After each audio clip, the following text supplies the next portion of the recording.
Fala, gente boa, tudo bem? Eu me chamo Rafael Bittencourt, te agradeço agora por ter clicado nesse vídeo e peço a você para ir comigo até o final. Bom, nosso bate-papo de hoje saiu um pouco mais tarde do que o convencional, do que o normal, né?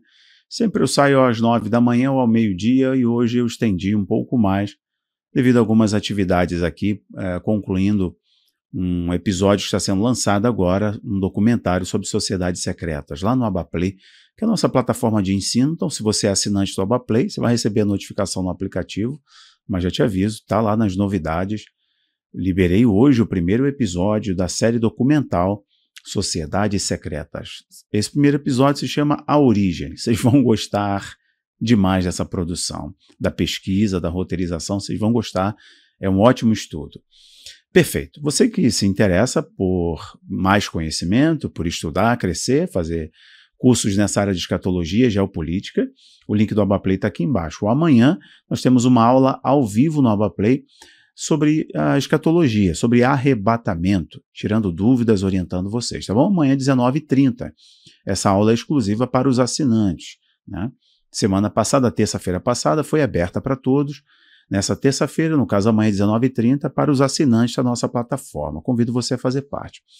Senhoras e senhores, à medida que o Donald Trump vai sepultando a concorrente dos republicanos, né, mais uma vitória expressiva do Donald Trump, e à medida que o presidente dos Estados Unidos, o atual presidente, dá sinais claros de problemas de ordem cognitiva, dá sinais claros de fraqueza política, dá sinais claros, né, de baixo poder de articulação, de novas alianças, automaticamente o mundo entra agora naquela questão do relógio, né, o time. Então, as velhas políticas que voltaram ao jogo, né, ou ganharam força, tanto que tiveram aí a invasão da Ucrânia, a saída lá do Afeganistão de modo vexatório, né, nós tivemos também a Israel e Hamas, e por aí vai. Então, o mundo voltou nessa sensação real de uma terceira grande guerra mundial, e os antigos agentes que colocaram essas pautas em alta ficam preocupados. Então eles estão indo contra o relógio, sabendo que o Donald Trump tem chances reais de vencer e não será impedido na justiça. O que tudo indica, Donald Trump terá uma vitória esmagadora. Até personalidades públicas e até personalidades do campo político afirmaram que mudaram de posicionamento e vão votar no Donald Trump. Há uma questão aqui quanto ao vice, né? Uma questão aí importante, não se sabe quem será o vice do Donald Trump. Algum senador importante, ou o próprio Ron DeSantis da Flórida, que me parece estar brigando com o Trump ainda, está exigindo alguma coisa, está competindo por alguma coisa e provavelmente está brigando no partido para ser vice do Donald Trump. Ele que logo na primeira votação, ali no caucus, ele já pediu imediatamente, tirou a sua candidatura e se tornou então aqui um apoiador da candidatura do Donald Trump. Então, hoje teve até uma coisa muito engraçada, teve um vídeo bem hilário de uma televisão italiana debochando, assim como a televisão saudita fez isso, uma televisão italiana zombando do Biden, que veio assim andando igual um zumbi e trocando as bolas, enfim. Mas o assunto central aqui do nosso bate-papo é sobre a OTAN. O Stoltenberg, que eu falei, lembra dos agentes que eu falei, que estão contando aí, é uma questão de time, contando as horas, né? Inclusive o Portal Político deu uma declaração, o Portal Político liberou uma manchete, um artigo, falando sobre os profissionais de tecnologia, Big Tech, está preocupada e realmente olhando para o relógio diante da possibilidade real do Donald Trump voltar. Isso vai mexer, né, em muita coisa no mundo. E há uma preocupação, então, da Intel, por exemplo, do setor de tecnologia, das Big Techs. Mas falando dos agentes que trabalharam muito bem e escolheram a guerra, não diferentemente a OTAN também escolheu um conflito total. Essa é uma matéria, né, e essa matéria está circulando nos portais de geopolítica, e eu estou olhando aqui, por exemplo, um portal que está afirmando que o Stoltenberg, que está para passar o bastão como diretor-geral da Aliança Militar, né, da OTAN, ou NATO, o Stoltenberg está passando o bastão, está passando a liderança.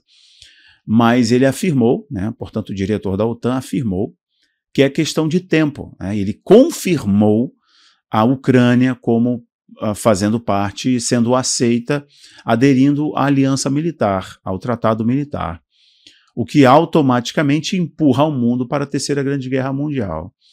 Engraçado é que o próprio Zelensky disse que, olha, apesar da ajuda dos Estados Unidos, é uma luta muito dura. E quem está olhando ali de fato as vitórias da Rússia, as vitórias da Ucrânia, percebe que a Ucrânia perdeu a guerra. A Ucrânia não consegue grandes vitórias, e a Rússia sim consegue grandes vitórias ali, numa guerra dura demais. Então, não só a fala do Zelensky, mas uma análise clara dos analistas que estão acompanhando a evolução da guerra, o desdobramento dessa guerra da Ucrânia para a Europa é o que preocupa. E essa questão da OTAN declarar que a Ucrânia fará parte da aliança, coisa que eles vêm postergando há muito tempo, e sabem, inclusive estão correndo diante da vitória do Donald Trump, a possível vitória do Donald Trump, né? Cada vez mais e mais real vitória do Donald Trump, os países estão correndo para aprovar o investimento maior em segurança, que essa foi uma reclamação do Donald Trump. Se os países que compõem a Aliança do Atlântico Norte, a Aliança Militar do Atlântico Norte, não investirem X do seu PIB para a segurança, para investimento de defesa, os Estados Unidos, que são os maiores investidores, vão deixar a OTAN.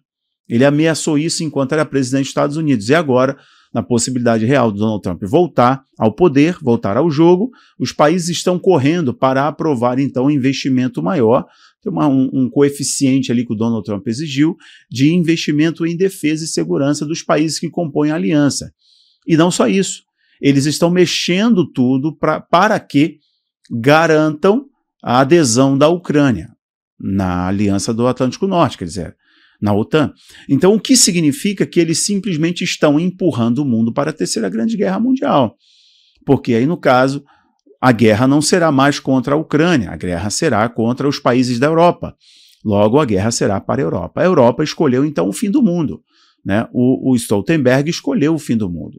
Como eu disse, ele está para passar o bastão. Então, assim, os senhores do mundo, né, os belicistas, estão cada vez mais e mais deixando esse cenário claro. Se vocês lembrarem comigo aqui, lideranças militares da Alemanha, da Suécia, da Finlândia, falaram inclusive para a população se preparar, para os civis se prepararem para uma guerra. Então aqui não tem interpretação da minha parte, eu não estou colocando para você uma informação vazia, estou te dando várias fontes. Então, a gente vai conectando as peças, que tem essa questão da eleição norte-americana é muito importante. Falando em coisas importantes, eu já vou concluir o papo aqui, falando em coisas importantes, eu não posso deixar de mencionar o evento ontem no Brasil, né? A fala mais contundente, a fala mais importante, é a fala que mexeu e que vai repercutir, né, no dia, ainda hoje ou amanhã, nos próximos dias, vai ter uma resposta da Corte do Brasil diante do evento ontem na Paulista, né? Bom, a fala mais importante, mais contundente, uma crítica mais forte, fazendo uma retrospectiva, e para mim ele não errou, não inventou nada, foi a fala do pastor Silas Malafaia. Essa fala foi bem forte, está repercutindo em todas as mídias, e a mídia internacional está dando assunto, está dando notoriedade, coisa que a mídia nacional tentou abafar. A USP, né, com seu setor de análise ali, tentou mostrar que tinham 180 mil pessoas. Isso é vergonhoso. Ali tinha mais de 1 milhão de pessoas ou 2 milhões de pessoas, né? Foi uma manifestação histórica. Deu para ver claramente a estratégia do Bolsonaro em fazer muito mais uma perspectiva pela restauração do Estado Democrático de Direito do que tecer qualquer comentário mais crítico aos membros da Corte do Brasil, provando então que os caras têm total poder. E, segundo informações da própria grande mídia, a Corte Suprema do país avisou que nada mudou, ou seja, falando sobre a possível prisão, que vê materialidade suficiente para, no momento certo, prender o presidente. É claro que isso mostra o capital político que o bolsonarismo tem, né? E figuras importantes ali do núcleo duro do bolsonarismo estavam presentes E outros virão, além de alguns governadores, mas outros virão nas próximas manifestações, né? Dando mais uma vez um exemplo de civilidade, de organização, né? De coerência, de ética, de limpeza, como sempre foi, né? Só a história do golpe que ficou muito mal contada e deturparam, inclusive, a história toda para prender ambulante, para prender senhorinhas, para condenar pastor que vendia caldo de cana para sustentar a sua família, como golpistas, enquanto, na verdade, os verdadeiros golpistas estão exercendo total poder, invertendo toda a lógica da denúncia, que é o exemplo de Marajó. Como agora, a gente sabe qual é a família poderosa que manda no Marajó, não só que manda no Marajó, mas que manda no Pará. A gente sabe quais são os agentes políticos que não têm interesse que o Cabrini faça uma reportagem.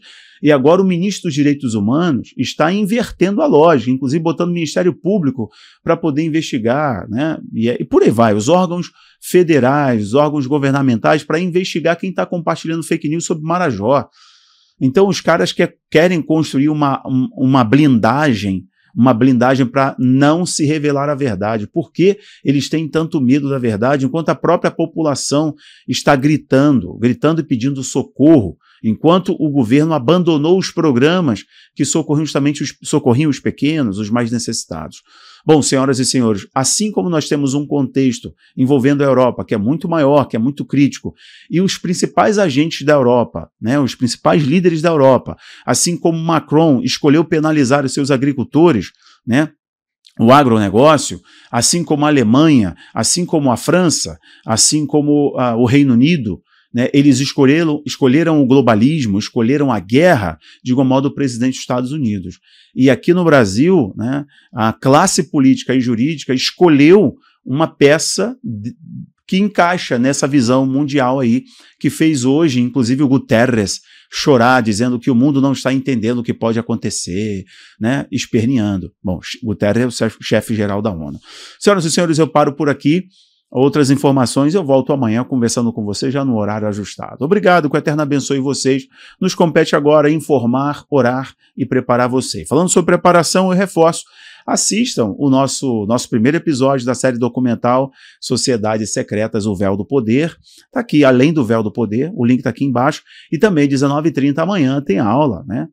Sobre o arrebatamento, para vocês entenderem a ordem das coisas, se existe arrebatamento secreto, se não existe, né?